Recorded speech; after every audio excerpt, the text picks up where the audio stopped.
Assalamualaikum warahmatullahi wabarakatuh. Perkenalkan, nama saya Erlan Rahmatullah.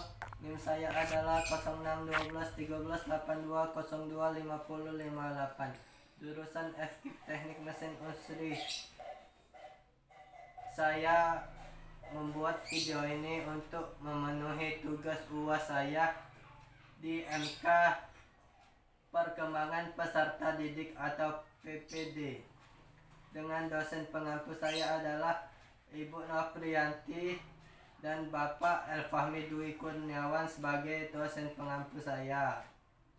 Baiklah, kita mulai saja dengan soal-soal UAS tersebut. Mohon maaf, saya lagi pilek dan flu, dan bicara saya lagi bindeng. Terima kasih. Baiklah, kita mulai ya. Ada 5 pertanyaan. Jawab dengan benar ya Erlan ya, sesuai dengan pemikiran kamu. Soal nomor 1. Setiap manusia adalah unik. Manusia diciptakan dengan berbagai persamaan dan perbedaan masing-masing yang membedakan dengan manusia lainnya. Budi adalah seorang siswa yang masuk ke SMK di kota tinggalnya. Siswa tersebut memilih masuk SMK karena saran dan pertimbangan dari keluarga. Alasannya adalah setelah lulus maka akan mudah untuk mendapatkan pekerjaan. Keluarganya termasuk keluarga yang kurang mampu, sehingga akan kesulitan ketika ia mau melanjutkan ke jenjang pendidikan yang lebih tinggi. Di sisi lain, sebenarnya dia tidak berbakat di jurusan SMK sekarang ini. Ia berbakat di bidang komunikasi. Untuk masuk di sekolah komunikasi memerlukan biaya yang tidak sedikit dan sekolah tersebut ada di luar kota. Sebagai seorang pendidik, solusi apa yang akan Anda berikan kepada Budi sehingga dia bisa menerima keadaan ini dan memaksimalkan potensi yang ada pada dirinya? Silakan dijawab Erlan. Ya, saya menjawab pertanyaan nomor 1. Saran saya adalah besar hati untuk menerima saran orang tuanya, karena bila dipaksakan takutnya nanti malah putus di tengah jalan. Jadi lebih baik sekolahnya di SMK saja dan mengambil jurusan yang mendekati bakatnya dan disalurkan bakatnya di komunikasi dan di kegiatan sekolahnya. Dengan demikian maka bakatnya tetap tersalurkan dan sekolahnya jalan terus. Maksudnya adalah Budi tetap sekolah di SMK, tapi kalau bisa dia ngambil jurusan yang dia suka sehingga tidak merasa terpaksa. Dan untuk bakatnya bisa dialihkan dengan dia ikut berorganisasi di sekolahnya atau ekskul di sekolahnya. Saya percaya pasti bakatnya akan semakin berkembang dan terus maju untuk masa depannya. Itu jawaban soal dan jawaban nomor 1. Kita alihkan ke soal nomor 2 dan jawaban nomor 2. Oke, kita lanjutkan untuk pertanyaan yang nomor 2.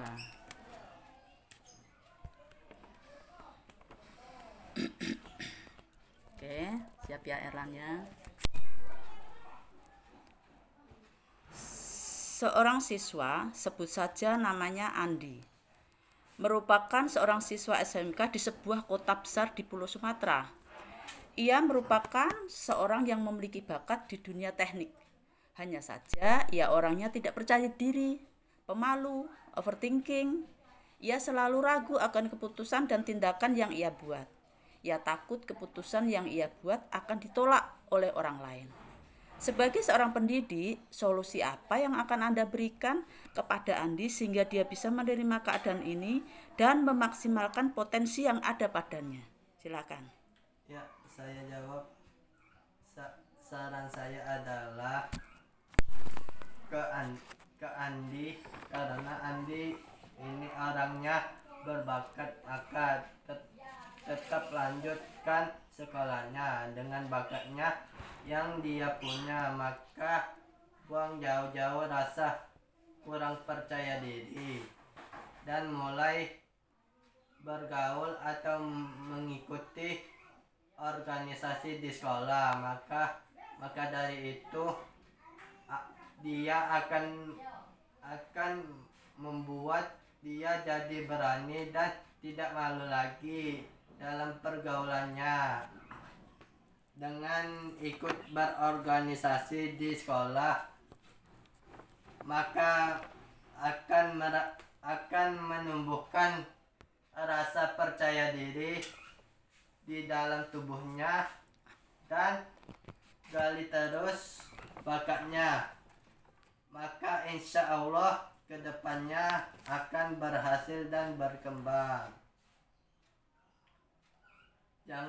Jangan malu untuk bertanya orang-orang, terus ikuti organisasi di sekolah, maka saya percaya pasti akan menjadi orang yang percaya diri, karena dari organisasi itulah dan dengan sering bertemu dengan sesama teman dan berkomunikasi dengan orang lain, maka akan tumbuh percaya diri terhadap Andi tersebut.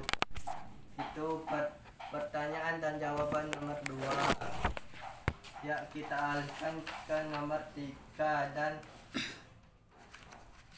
soal nomor 3 dan jawaban nomor 3. Oke, sekarang nomor 3. Nomor 3. Pembelajaran tatap muka telah berubah menjadi pembelajaran tatap maya. Hal ini disebabkan oleh adanya pandemi COVID-19. Banyak kendala yang dihadapi ketika pembelajaran daring, mulai dari sinyal buruk, kuota terbatas, semangat dan kemandirian peserta didik yang lemah dalam pembelajaran, sehingga pembelajaran terkesan monoton dan tidak menyenangkan. Jelaskan bagaimana cara Anda sebagai pendidik dapat membuat pembelajaran tatap maya tetap menyenangkan bagi peserta didik. Silakan. Ya, saya jawab pertanyaan nomor 3. Dari daring atau pembelajaran jarak jauh memang harus kita jalani saat ini. Mau tak mau harus kita jalani. Memang belajar daring itu tidak seperti kita pikirkan selalu menyenangkan. Maka sebagai pendidik kita harus berusaha supaya peserta didik bisa kita tetap belajar dengan fokus. Salah satu langkah yang mungkin kita bisa lakukan yaitu 1.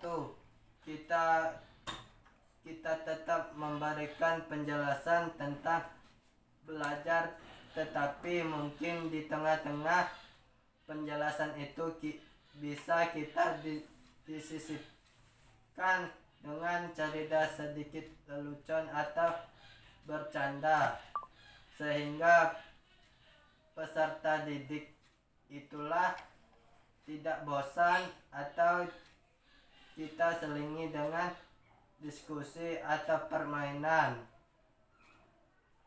yang kita sesuaikan dengan umur peserta didik, karena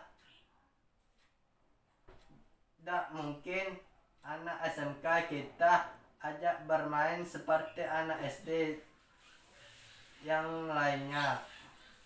Pastikan pastilah bermain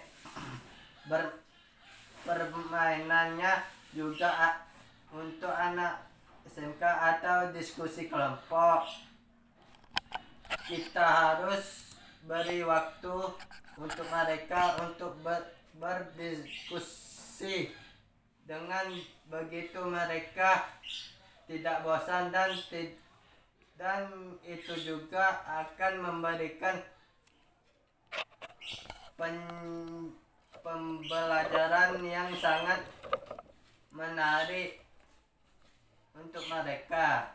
Sekian dan terima kasih untuk soal nomor 3 dan jawaban nomor 3. Oke, sekarang nomor berapa? Nomor 4 nomor 4 apa nomor 5? Nomor 5 ya. Oke. Oke. Nomor 5. Soalnya ya. Hidup ini unik. Kita yang menjalani, Tuhan yang menentukan, dan orang lain yang berkomentar. Terkadang orang lain mudah sekali menilai sesuatu, padahal baru sekali dilihat, baru sekali mendengar. Ia dengan mudahnya melakukan judgement atau penilaian. Ada suatu cerita di mana ada seorang siswa yang sedang menempuh suatu pendidikan di suatu kota. Orang-orang sekitarnya bilang bahwa dengan ia sekolah tersebut akan memberatkan orang tua. Sekolahnya tidak akan selesai karena kekurangan biaya serta omongan-omongan lain yang sebenarnya tidak enak untuk didengar. Ya. Jika kalian berada pada posisi tersebut, apa yang akan kalian lakukan? Jika posisi kalian sebagai pendidik, nasihat dan motivasi apa yang akan kalian berikan kepada siswa tersebut? Ya, saya jawab nomor 5. Orang tidak tahu apa yang kita rasakan. Orang juga tidak akan mengerti apa yang kita pikirkan. Maka kalau saya ada di posisi anak itu, saya tidak akan menghiraukan omongan orang lain. Kalau orang tua kita mampu membiayai sekolah kita harus berjalan terus untuk mencapai cita-cita kita, bahkan untuk cambuk lebih giat lagi belajar. Dan sebagai pendidik, maka nasihat dan motivasi yang bisa saya berikan adalah bahwa kita yang tahu mampu diri kita sendiri. Kalau kita mampu berbuat sesuatu untuk masa depan kita, maka teruslah berjalan. Jadikanlah orang tuamu sebagai motivasi yang paling besar untuk meraih masa depan Anda. Kalau pendengaran omongan orang terus, maka kita tidak akan maju dan menghambat langkah kita. Yang penting kita tetap semangat dan terus berusaha, maka insya Allah akan berhasil. Orang tua akan selalu mendukung atau mendoakan untuk keberhasilan anaknya. Oke, kita mulai lagi. Sekarang nomor 6 ya. Nomor 6 ini soal wajib yang harus dijawab. Nah, jadi Erlan, dengarkan soalnya ya. Kata-kata motivasi apa yang paling mempengaruhi hidup Anda sehingga Anda menjadi lebih bersemangat dan berbahagia dalam menjalani hidup? Silakan Elan dijawab. Ya baik, saya akan menjawab soal nomor 6. Jadilah diri sendiri, tidak usah neko-neko. Kalau kita bisa melakukan sesuatu untuk masa depan kita perbuatlah, maka lakukanlah sebaik mungkin. Tidak usah ragu-ragu, karena langkah kita dan doa kita dikabulkan oleh Allah dan menentukan masa depan kita yang lebih maju lagi. Dan tetaplah melangkah sesuai dengan yang kita harapkan, dan kita minta doanya supaya Allah akan mengabulkan, dan itulah kunci dari doa untuk keberhasilan.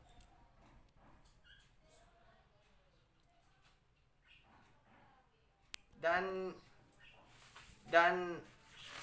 saya akan meminta doa restu kepada orang tua, semoga untuk masa depan kita akan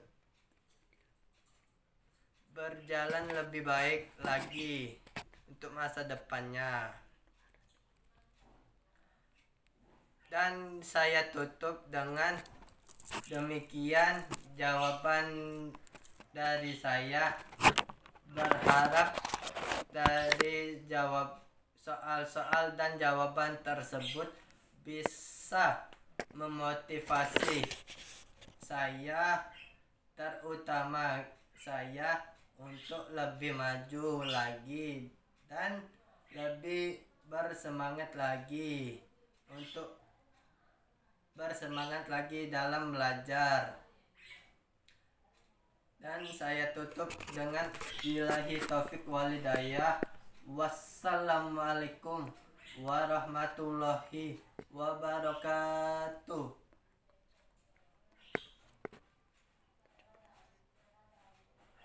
Ya Allah.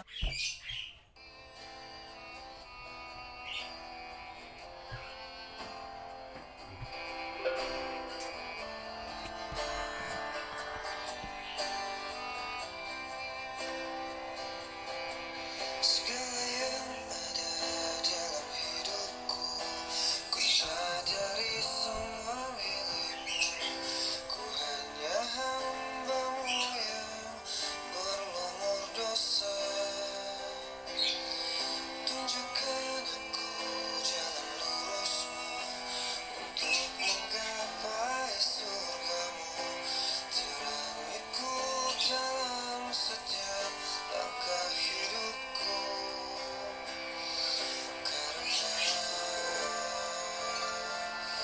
ku tahu hanya Kau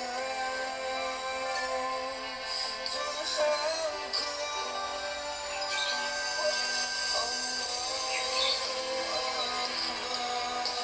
Allah Maha Besar, ku memujamu di setiap waktu. Hanyalah padamu tempatku berteduh, memohon ridho dan ampunan-Mu. Tunjukkan aku jalan lurus-Mu untuk menggapai surga-Mu.